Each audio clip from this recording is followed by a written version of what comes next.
नमस्कार दोस्तों, आप सभी का स्वागत है ललित प्रताप यूट्यूब चैनल पर। आप सभी के मन में क्रिकेट एकेडमी को लेकर बहुत सारे सवाल आते होंगे। कुछ के जवाब आपको मिलते हैं और कुछ के नहीं मिलते। तो मैं कोशिश करूंगा इस वीडियो में आपके उन सभी सवालों के जवाब देने का जो आपको क्रिकेट एकेडमी क्यों ज्वाइन करनी चाहिए, इससे फ़ायदे क्या हैं, नुकसान क्या हैं, इसके बारे में आप जानेंगे। तो शुरू करते हैं।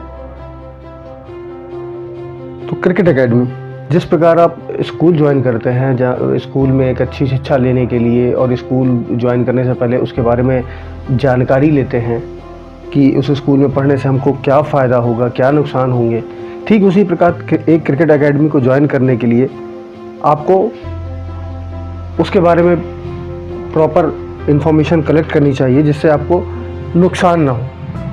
आप ज्वाइन करने के बाद फिर आपको ये ना लगे मन में कि हम गलत जगह आ गए हैं या हमने गलत एकेडमी ज्वाइन कर ली है। तो एकेडमी ज्वाइन करने के लिए कुछ बेसिक नीड हैं जो आपको सोशल मीडिया के माध्यम से स्वयं जाकर या जो वहाँ प्रैक्टिस कर रहा है उस एकेडमी का ट्रैक रिकॉर्ड देखना चाहिए। बहुत सारी चीज़ें देखनी चाहिए।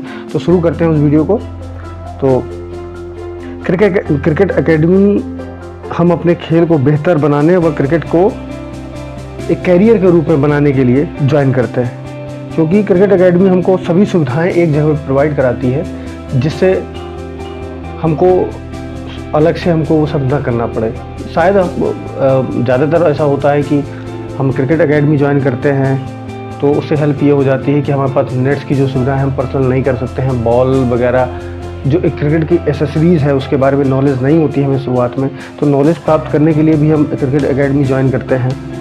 तो अगर सीधे शब्दों में अगर कहा जाए कि क्रिकेट एकेडमी हम इसलिए ज्वाइन करते हैं कि ताकि हमें जो चीज़ हम अफोर्ड नहीं कर सकते हैं, ले नहीं सकते हैं और जिसके बारे में हमको जानकारी नहीं है, वो एक जगह पे हमको मिल जाए। कोच के माध्यम से हम ट्रेनिंग ले रहे होते हैं तो वो कोच हमको समय समय पे खेल की बारीकियों के बारे में बताता है, क्रिकेट में हो रहे बदलावों के बारे में बताता है, नए रूल्स के बारे में बताता है, और जब ट्रायल्स वगैरह की जानकारी होती है उसके बारे में बताता है। और सही समय पे, जैसे मान लीजिए यूपीसीए के फॉर्म आए या अदर डिस्ट्रिक्ट के फॉर्म आए या कौन सा ट्रायल देना चाहिए, एफिलेटेड है या नहीं, उससे रिलेटेड जितने भी सवाल हमारे मन में आते हैं जो शायद ही नहीं मिल पाते हैं, तो वो उस सवाल के जवाब देने के लिए या उस सवालों के जो सही समय पे आंसर मिलने के लिए एक एकेडमी ज्वाइन करना एक पर्याप्त संसाधन है और पर्याप्त जगह है जिसमें आपको ये जानकारी मिल सकती है, चाहे वो ट्रायल के बारे में हो, खेल की बारीकियों के बारे में। अगर आप तो मेरा मानना ये है कि आपको ज्वाइन नहीं करनी चाहिए, क्योंकि ट्रायल्स तो हर कोई दे सकता है। बीसीसीआई की गाइडलाइंस है, उस बीसीसीआई से एफिलेटेड 38 एसोसिएशन 38 एसोसिएशन है जो भारत में कई सारे जोनों में बटा हुआ है। वैसे कहा जाए तो 4 जोनों में बटा हुआ है, ईस्ट, वेस्ट, नॉर्थ, साउथ। इन मैचेस मिलने चाहिए, आपको ग्राउंड की ज़रूरत नहीं है, एक प्रैक्टिस के लिए सफिशिएंट होना चाहिए।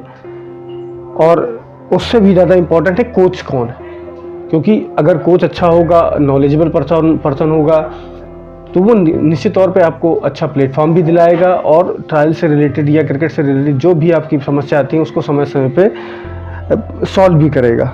प्रैक्टिस सेशन कितने दिन चलता है, सेशन चलता है, वो आपको बहुत ज़्यादा इंपॉर्टेंट होता है। अगर हफ्ते में 2 दिन चलता है और 4 दिन ऑफ रहता है, अल्टरनेट प्रैक्टिस होती है, तो ये थोड़ा डिफिकल्ट बात है, क्योंकि जो नया बच्चा है वो उसको डेली प्रैक्टिस की ज़रूरत पड़ती है। कम से कम 4 घंटे की नेट्स की ज़रूरत पड़ती है उसको।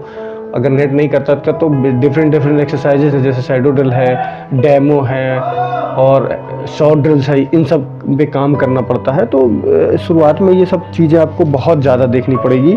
तो इसीलिए आपको ये देखना चाहिए कि प्रैक्टिस सेशन कितने दिन चलता है। और इसके बाद जो इम्पॉर्टेंट चीज़ आती है, मैच कितने दिनों में खेला जाता है। जैसे वैसे तो एक स्टैंडर्ड जो कहता है क्रिकेट का, हफ्ते में 2 दिन नेट होने चाहिए और तीसरे दिन मैच होना चाहिए। 7 दिन का एक वीक होता है, तो वीक में कम से कम 2 मैच तो आपको मिलने चाहिए। अगर 2 मैच नहीं मिल रहे हैं आपको तो फिर वो थोड़ा सा दिक्कत वाली बात है, वरना एक ही मैच भी सफिशिएंट है। मिनिमम 1 मैच, मैक्सिमम 2 से ज़्यादा मैच खेल सकते हो, लेकिन 3 से ज़्यादा मैच नहीं खेलना चाहिए, क्योंकि हर 2 दिन के बाद आपको एक मैच मिल जाएगा। तो जो आपने मैचेस में गलती करी है वो आप नेक्स्ट सेशन में जाके उसको सुधार सकते हैं। तो इस चीज़ पे आपको ध्यान देना पड़ेगा। अब इसके बाद जो इम्पोर्टेंट सवाल है, कोच हर समय आपके पास अवेलेबल है कि नहीं। जैसे अमूमन पे होता है कि एकेडमी आपने ज्वाइन कर लिया, अब कोचेस ही नहीं आ रहे हैं, या आप कोचेस से बात करने जा रहे हो तो वो आपसे रूडली बिहेवियर कर रहा है या रूड बिहेव कर रहा है, तो वो आपसे उस हिसाब से बात नहीं करता है या उस हिसाब से प्रॉब्लम सॉल्व नहीं करता। तो ऐसी एकेडमी मेरे हिसाब से नहीं ज्वाइन करनी चाहिए, जहाँ पे आपको एक ट्रीटमेंट अच्छा नहीं मिल रहा हो, जहाँ पे आपके सारे सवालों का जवाब ना मिल रहा हो।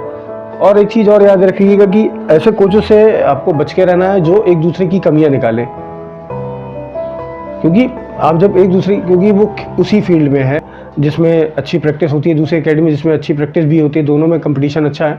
तो एक कोच है, उस एकेडमी का कोच है, दूसरी एकेडमी की बुराई कर रहा है, तो उन सब चीज़ों से आप बच के रहिएगा, ऐसी एकेडमी को अवॉइड करिएगा, क्योंकि आप बुराई खेल की कर रहे हो।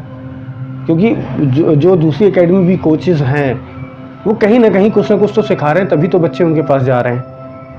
अगर आप जो कोचेज़ हैं वो एक दूसरे की बुराई करेंगे तो निश्चित तौर पे वो उस एकेडमी का भला नहीं हो सकता, क्योंकि कंपटीशन, आपको खेलना क्रिकेट है, और क्रिकेट में अगर भेदभाव करेंगे या आप उस माहौल को ख़राब करेंगे तो कहीं ना कहीं आपको वो नुकसान होगा, खेल पे इफ़ेक्ट पड़ेगा और आपसी तालमेल पे इफ़ेक्ट पड़ेगा, जो डिसिप्लिन है आपसी में, क्योंकि आपको खेलना आप साथ में है, तो उस पर इफ़ेक्ट पड़ेगा।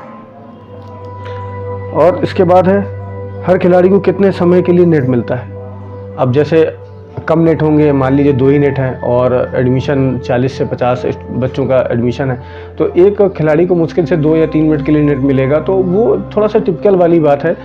तो क्योंकि शुरू में तो आपको डेमो और ड्रिल्स वगैरह करनी है जिससे आप परफेक्ट हो जाओ, तो लेकिन शुरू में तो आपको दिक्कत नहीं आएगी, लेकिन बाद में आपको दिक्कत आएगी। अगर जितने ज़्यादा नेट्स होंगे तो आपको उतने ज़्यादा नेट्स पर्सनली मिल जाएंगे और पर्सनली प्रैक्टिस कर पाओगे। तो इस चीज़ पे आपको याद रखना है कि जहाँ भी आप ज्वाइन करें तो वहाँ पे सुविधाएं होनी चाहिए आपके। इसके बाद सवाल आता है, क्रिकेट सेशन सिलेक्शन प्रोसेस में एकेडमी की क्या मदद है। ये बहुत इंपॉर्टेंट है। क्रिकेट सिलेक्शन में एकेडमी का रोल इम्पॉर्टेंट तभी से स्टार्ट हो जाता है जैसे आपने फॉर्म डाला, तो आपको उस ट्रायल के बारे में एकेडमी ने प्रॉपर नॉलेज दी या नहीं दी, और कोचेस ने ट्रायल्स के लिए स्पेशल क्लासेस ली या स्पेशल सेशन चलाया जिससे आपको मदद मिल जाए, उसके बारे में जानकारी दी, कैसे उसकी प्रिपरेशन कराई, उसके बारीकों के बारे में बात बताई। ये सब आपको देखना पड़ेगा।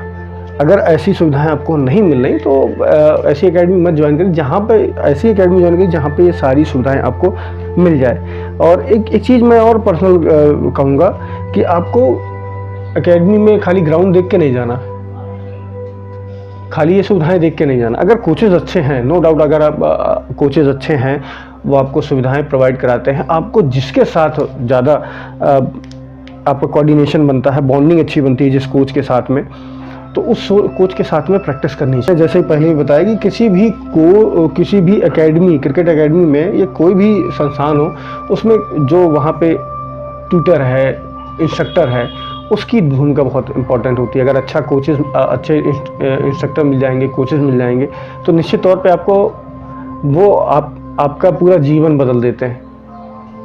और कुछ चीज़ें मैं और कहना चाहूँगा, जैसे मान लीजिए किसी एकेडमी में बहुत बड़ा ग्राउंड है, लेकिन वो ग्राउंड सही नहीं है, जैसे सरफेस सही नहीं है, हार्डनेस ग्राउंड में है, तो जब भी आप प्रैक्टिस करें तो ये ज़रूर देख लेंगे अगर हार्डनेस है तो उसमें रनिंग वगैरह आप कम करें, और ऐसे ग्राउंड को वैसे अवॉइड करें। अगर नहीं अवॉइड कर सकते हैं तो कोशिश करिए मॉर्निंग में या तो इवनिंग में सूरज ढलने के बाद ऐसे समय प्रैक्टिस करें। उससे फ़ायदा ये होगा, खासकर फिजिकल, उससे फ़ायदा ये होगी जो लग सकती है। अगर हार्ड ग्राउंड होगा तो निश्चित तौर पे इंजरी के चांसेस बढ़ जाएंगे। अगर सरफेस सही है तो निश्चित तौर पे आपको फ़ायदा मिलेगा। तो इसलिए बड़ा ग्राउंड देख के आपको नहीं जाना है, ना बहुत ज़्यादा सुविधाएं देख के जाना है। अपने हिसाब से मैंने आपको सारे डाउट क्लियर कर दी कि एक एकेडमी ज्वाइन करने से पहले या जैसे आपका मन बन गया कि एकेडमी ज्वाइन करना है तो आपको जाना है, आपको वहाँ की सुविधाएं देखनी है, कोचेस से बात करनी है, वहाँ पे खिलाड़ियों से बात करनी है। सारी सुविधाएं देखने के बाद आपको डिसीजन लेना है। खाली ट्रायल्स के लिए एकेडमी ज्वाइन करने की कोई ज़रूरत नहीं है। ट्रायल तो आपको वैसे भी देने को मिलेंगे और ऐसे भी ट्रायल देने को मिलेंगे, जैसा आपको उचित लगे। नुकसान, एकेडमी ज्वाइन करने का नुकसान यही, कुछ एकेडमियाँ हैं जो आपको ये बाध्य करती हैं कि आप हमारे यहाँ प्रैक्टिस कर रहे हो, आपका सिलेक्शन हो जाएगा तो आप लाइफ टाइम हमारे यहाँ प्रैक्टिस करोगे। कुछ ऐसी एकेडमी, कुछ ऐसे केसेस मैंने देखे हैं और ये अमूमन जैसे आप खिलाड़ियों से बात करूँ, कुछ ऐसे खिलाड़ी बताते हैं। तो इस चीज़ का आपको याद रखना है कि ऐसी एकेडमी से बिल्कुल मत जुड़ें जो आपको बाध्य करे कि आप लाइफ टाइम उसी में रहें, क्योंकि आपको आगे बढ़ना है। आप आज डिस्ट्रिक्ट खेल रहे हैं, कल आप बोर्ड ट्रॉफी खेलेंगे, बोर्ड के बाद फिर नेशनल टीम से जुड़ेंगे, फिर इंटरनेशनल टीम से जुड़ेंगे। तो आपको एकेडमी बदलते रहना। अगर वो कोई फोर्स करेगा कि नहीं आप यहाँ प्रैक्टिस करो, क्योंकि जैसे जैसे आपका लेवल बढ़ेगा वैसे वैसे आपको रिसोर्सेज भी अच्छे इकट्ठे करने पड़ेंगे, और रिसोर्सेज के लिए आपको अदर डिस्ट्रिक्ट भी ट्राई करनी पड़ेगी, दूसरी जगह भी जाना पड़ेगा। इसलिए आपको ये सब चीज़ें याद रखनी। तो ये था आज का एकेडमी के बारे में वीडियो।